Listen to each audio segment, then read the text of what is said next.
I enjoy the process, Yeah. the creative process, and it keeps me thinking, and it just works for me. I really enjoy it. Not always easy. A No. lot of times it's very frustrating and challenging and tedious, etc. You're watching the Spotlight Network, starring Hollywood's newsman, And if you're just Logan to Crawford. investigators, they now believe a single member. He works with TV and film legends. And now, Logan's shining the spotlight on the world's top emerging authors and creators. International were abducted. This is Spotlight with Logan Crawford, streaming on Roku, Apple TV, and Amazon Fire TV.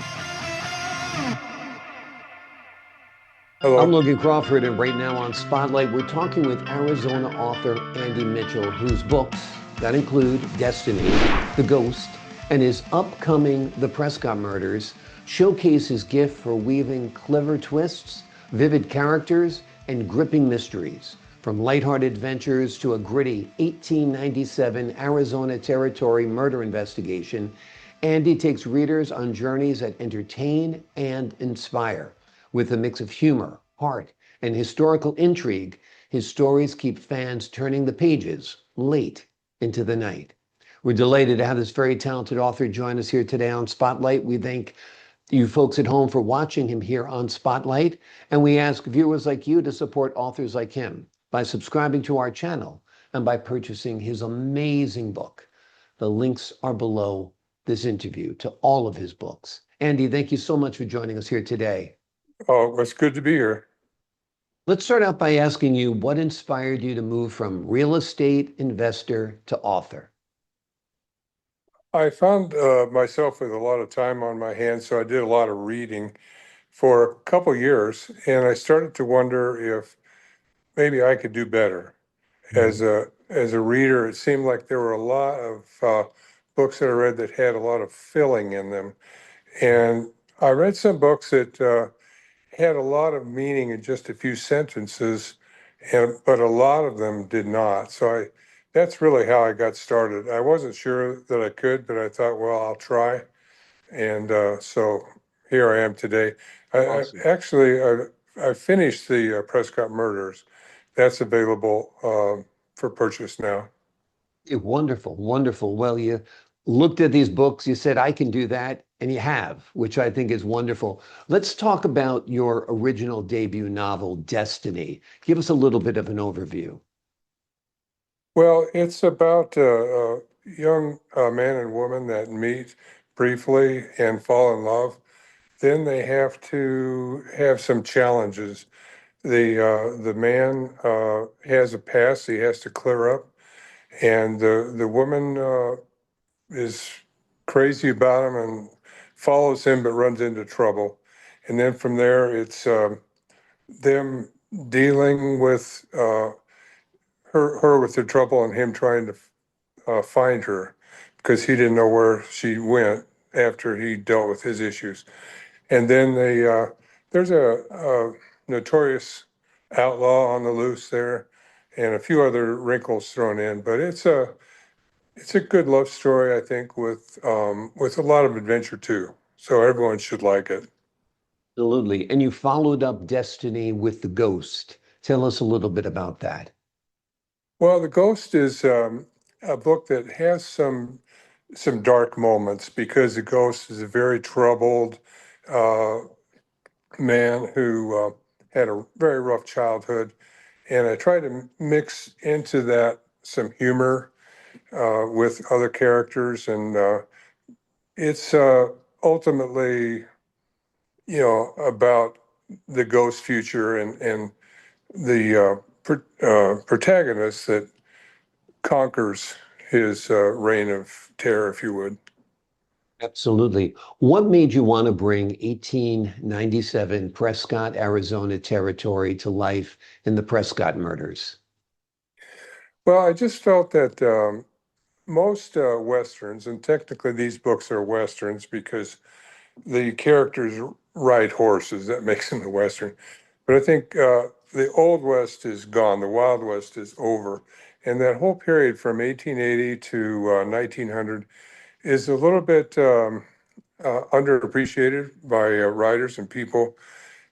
People really don't know, or I didn't know that much about what happened then. So I thought, okay, this is a blank canvas that I can use to not only highlight the area, but have a kind of a early beginning type of neo-Western. In other words, I don't think of them as Westerns, but they took place in Arizona in this time period. And so I just thought it was an interesting opening there for me to write the books. Absolutely. And you created some interesting characters, including a Navajo female investigator in this frontier town. Tell us Right. about her. Well, she grew up in a boarding school, Indian school, and she's very smart. So she learned good English. That's surprising to some readers. It kind of goes against the stereotype as most Indians talking like Tonto or somebody like that. And it's just she's a unique character. And I just was very taken by that. And I like this story too. Absolutely. Talk to us about the role her assistant Raymond plays in the mystery.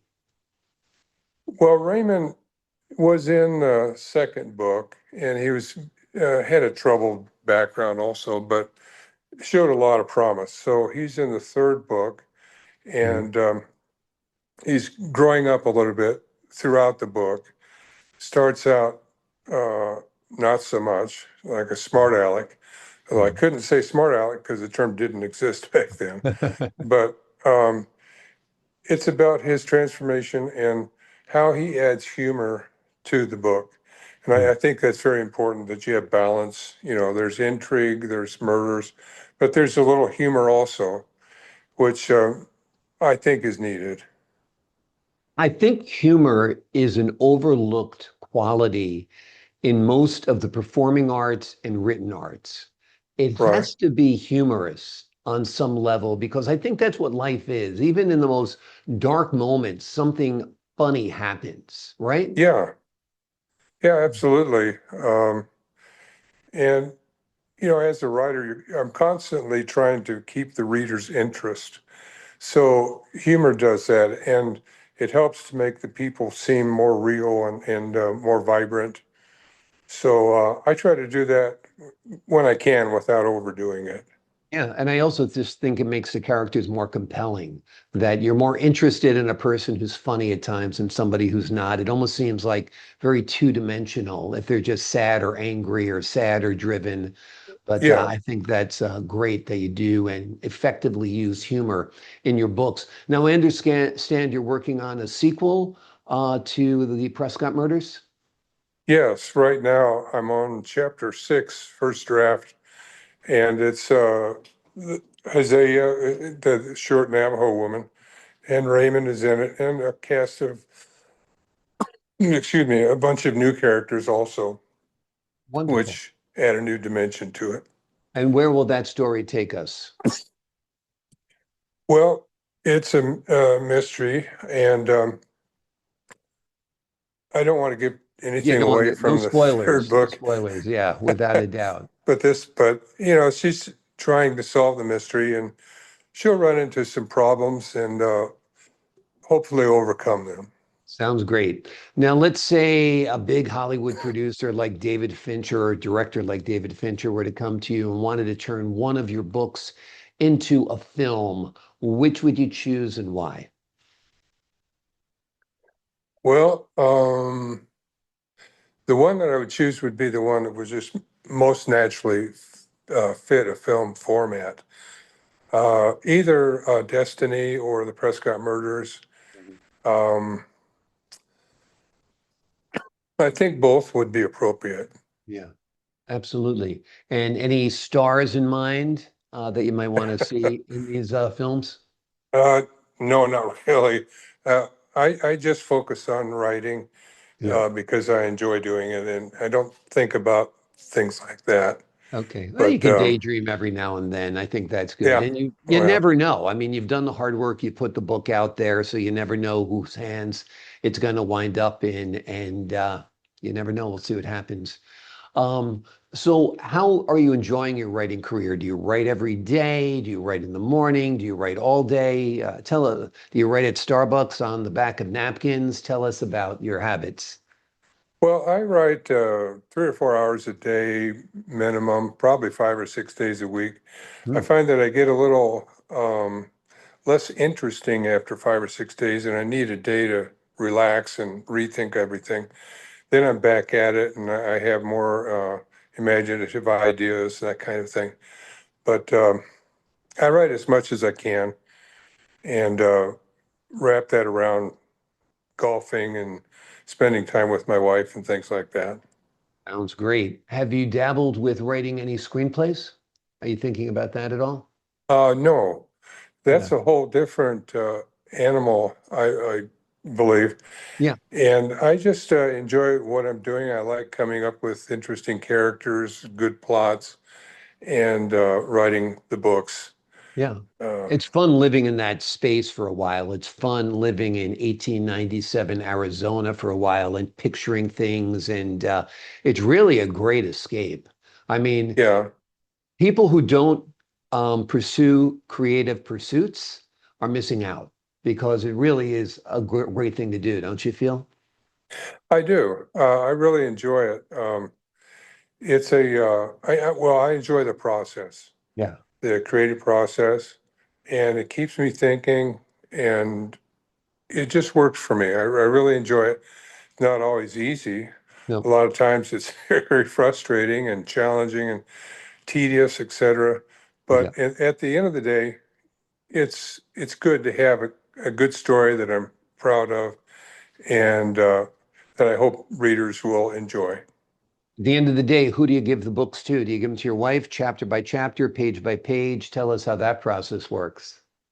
Well, I used to do that, but I haven't. The last couple books, I haven't. I gave her the book, the Right. last book when I was finished with it, and that's it. And I just think it over Mhm. overnight. Like I just finished a chapter, and I had it about half finished yesterday, and then that thinking process kind of overnight helped to finish it. It just kind of like came out when I ended yesterday. I really didn't know what I was going to say. Mhm. Um, I have chapter outlines, 2 or 3 sentences, and there's point A to point B to point C, maybe, or just point A to B. And I try to leave that open. I know where I want to go, but I don't know exactly how I'm going to get there. So that makes it more fun for me Yeah. to have a chapter outline that I can use and just let my imagination take it from there. Yeah. It's amazing how powerful it can be just to set something aside and come back to it. And then you're fresh with energy, you're fresh with ideas, and you're obviously have no shortage of fresh ideas because these books are great, folks. We're talking about three books today: Destiny, The Ghost, and The Prescott Murders, and a sequel to The Prescott Murders will be coming out soon. In the books, Andy displays his gift for weaving clever twists, vivid characters, and gripping mysteries. Andy, thank you so much for joining me here today. Well, thank you. It's my pleasure. It's been a great pleasure having you on the show. I appreciate your insight and your wisdom. To the folks at home, I'm Logan Crawford, thanking you for your time this time. Until next time on Spotlight.